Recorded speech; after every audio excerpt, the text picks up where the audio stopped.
ಈಗಾಗಲೇ 2 ಗಂಟೆ ಆಗಿದೆ. ನೀವು ಯಾರ ಮಾತನ್ನು ಕೇಳಬೇಕಾ ಎಲ್ಲರ ಮಾತನ್ನು ಕೂಡ ನೀವು ಕೇಳಿದ್ದೀರಿ. ನಾನು ಹೆಚ್ಚಿಗೆ ಮಾತಾಡೋಕ್ಕೆ ಹೋಗೋದಿಲ್ಲ. ಎಲ್ಲರ ಹೆಸರನ್ನು ತೆಗೆದುಕೊಳ್ಳೋದು ಕೂಡ ಸ್ವಲ್ಪ ಕಾಲ ವಿಳಂಬ ಆಗ್ತದೆ ಅನ್ನೋ ಕಾರಣಕ್ಕೋಸ್ಕರ ಯಾರ ಹೆಸರನ್ನು ಕೂಡ ತೆಗೆದುಕೊಳ್ಳೋಕ್ಕಾಗೋದಿಲ್ಲ. ನನಗೆ ಬರಗೂರು ರಾಮಚಂದ್ರಪ್ಪನವರು ರಾಜ್ಕುಮಾರ್ ಬಗ್ಗೆ ಮಾತನಾಡಿದ ಮೇಲೆ ಇನ್ಯಾರೂ ಏನೂ ಮಾತಾಡೋಕ್ಕಾಗದೆ.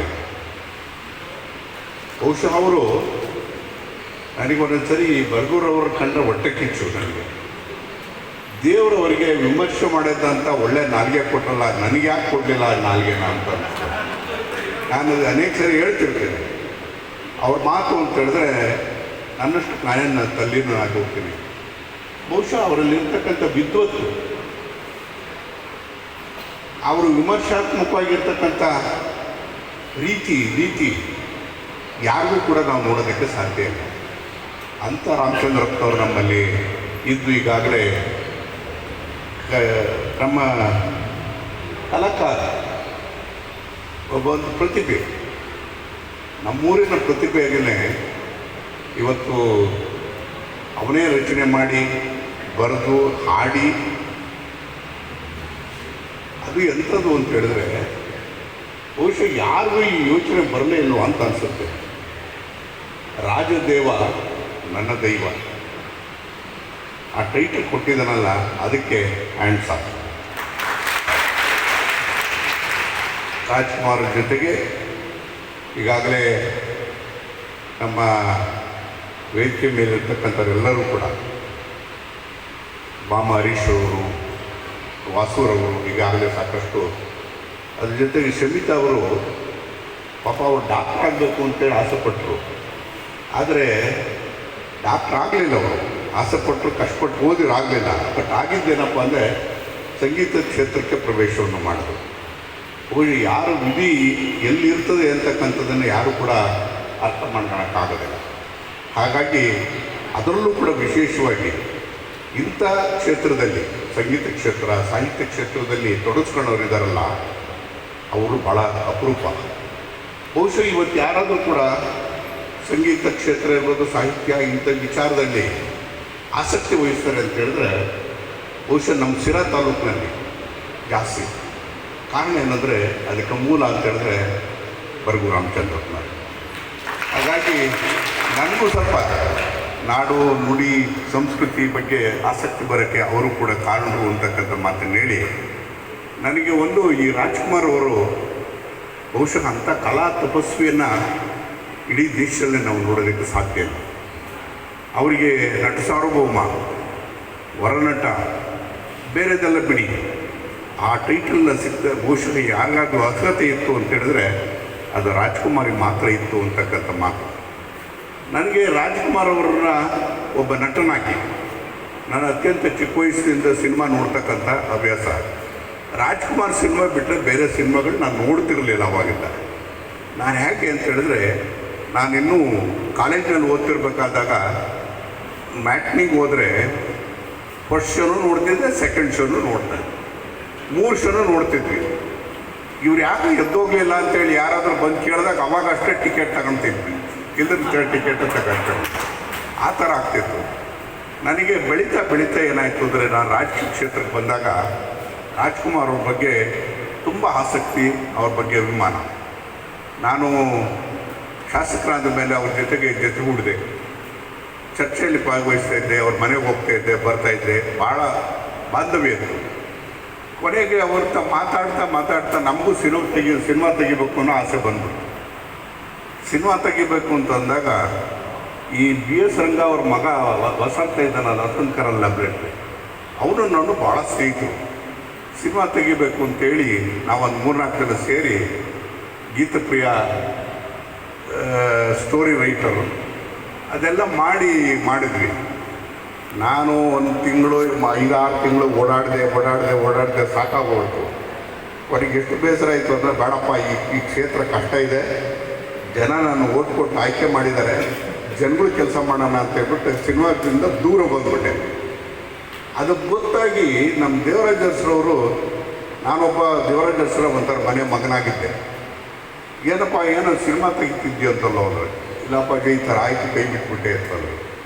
ಅವಾಗ ಹೌದಾ ನೀವು ಕೈ ಬಿಟ್ಬಿಟ್ಟಿ ಅಂತೇಳಿ ಅವತ್ತೇ ನನ್ನ ಫಿಲಮ್ ಡೆವಲಪ್ಮೆಂಟ್ ಕಾರ್ಪೊರೇಷನ್ ಚೇರ್ಮನ್ ಆಗಿ ಮಾಡಿದರು.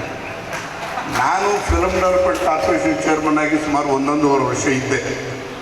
ಅದು ನನಗೆ ಸಿನಿಮಾ ಕಡೆಗೆ, ಸಿನಿಮಾದ ಬಗ್ಗೆ ಅಭಿಮಾನ, ಆದರೆ ನಾನು ತೊಡಸ್ಕೊಳಕ್ಕೆ ಹೋಗಲಿಲ್ಲ.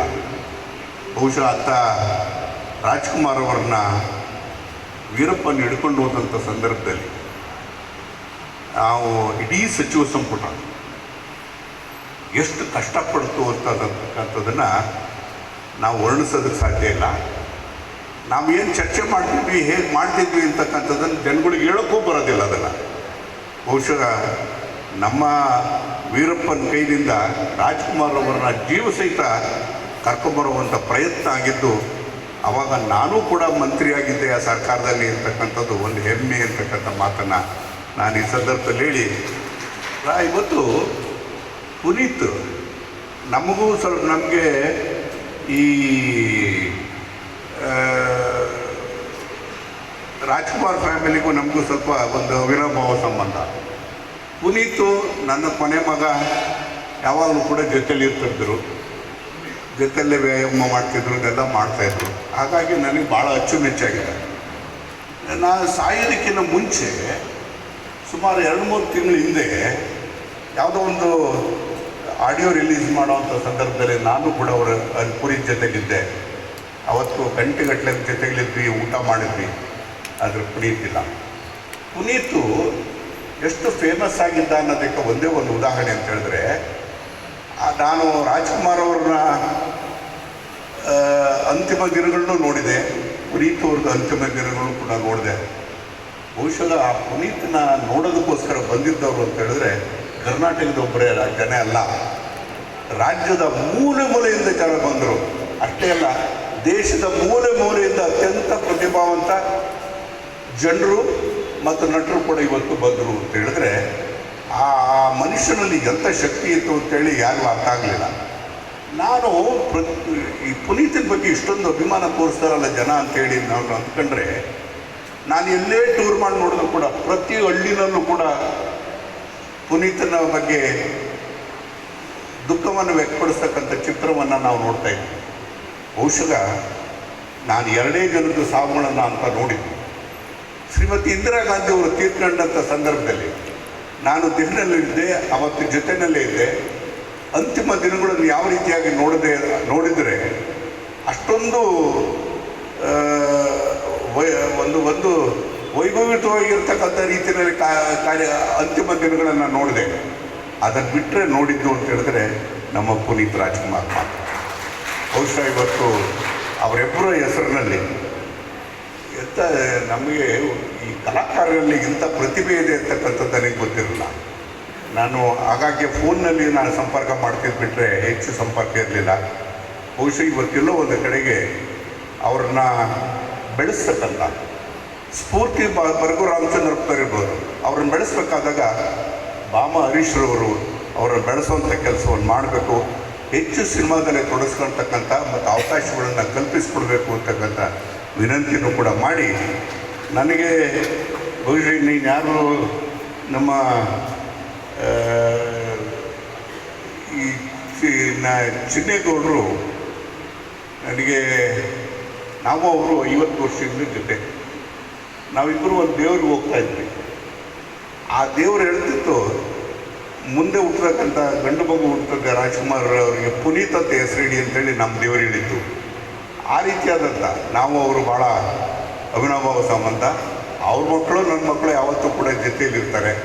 ಸೊ ಇಂಥ ಇವರೆಲ್ಲರೂ ಕೂಡ ನಮ್ಮ ಸಿರಾದಲ್ಲಿ ನೋಡುವಂಥ ಭಾಗ್ಯವನ್ನು ಕಲಾಕಾರ ಇವತ್ತು ಅವಕಾಶವನ್ನು ಮಾಡಿಕೊಟ್ಟಿರ್ತಕ್ಕಂಥದ್ದು ಭಾಳ ಸಂತೋಷ ಅಂತಕ್ಕಂಥ ಮಾತನ್ನು ಹೇಳಿ, ಕಲಾಕಾರ ಬರ್ಗು ರಾಮಚಂದ್ರಪ್ಪ ಯಾವ ರೀತಿ ಸಾಹಿತ್ಯ ಕ್ಷೇತ್ರದಲ್ಲಿ ಬೆಳೆದರು, ಹೆಸರು ಮಾಡಿದರು, ಅವ್ರಿಗೆ ಯಾವ ಪ್ರಶಸ್ತಿ ಬಂದಿವೆ ಅನ್ನೋದಕ್ಕಿಂತ ಹೆಚ್ಚಾಗಿ ಅವ್ರಿಗೆ ಮಾಡಿರ್ತಕ್ಕಂಥ ಹೆಸರು ಅಷ್ಟಿಷ್ಟು ಅಂತ ಅಲ್ಲ, ಅದೇ ರೀತಿಯಾಗಿ ಇವತ್ತು ಸಿನಿಮಾ ಕ್ಷೇತ್ರದಲ್ಲಿ ಬೆಳೆಯುವಂಥ ಅವಕಾಶವನ್ನು ಪರಮಾತ್ಮ ದಯಪಾಲಿಸಲಿ ಅಂತೇಳಿ ನಾನು ಹಾರೈಸಿ ಈ ಕಾರ್ಯಕ್ರಮವನ್ನು ರೂಪಿಸಿದ್ದಕ್ಕೋಸ್ಕರ ಈ ಕಾರ್ಯಕ್ರಮದಲ್ಲಿ ಬಂದು ಪಾಲ್ಗೊಂಡು ಕೆಲವು ಮಾತುಗಳನ್ನು ಕೇಳುವಂಥ ಅವಕಾಶವನ್ನು ಮಾಡಿಕೊಟ್ಟಿದ್ದಕ್ಕೆ ಎಲ್ರಿಗೂ ಕೂಡ ವಂದಿಸಿ ನನ್ನ ಮಾತು ಮುಗಿಸ್ತೇನೆ. ನಮಸ್ಕಾರ.